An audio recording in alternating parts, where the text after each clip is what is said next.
Nakalayo na si paring Marlon. Ano?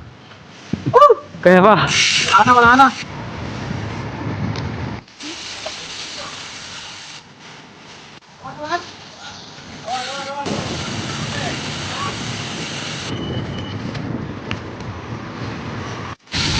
Time check, 9:04. Nandito na tayo sa Cefalu. Alright. You know, si paring Marlon. Nakalayo na.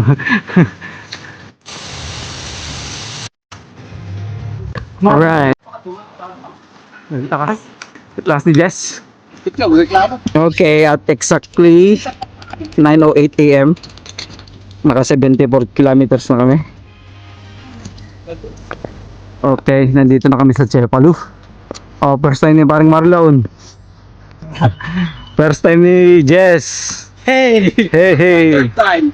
Okay, ang Timberlogs. Basic. Basic daw. Binasic lang ni Jess. Oo. Naubos lang yung merienda. Maraming laman eh. Kinakain lahat eh. Daming baon. Fiksan ni malakas si Kuya Marlon. Oo. Baka. Busa. Pusa. Nagdama pa ako.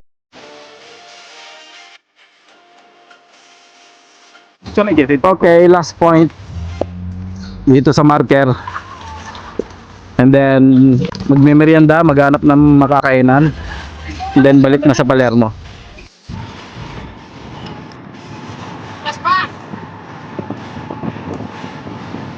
Nandito na kami sa Palermo. So, at exactly 12:58, nandito na kami. 145. Dadagdagan pa yan kasi wala pa kami sa mismong bahay. So, running time, 6 hours. Ano pre? Kaya ba? Kaya ba? Kaya?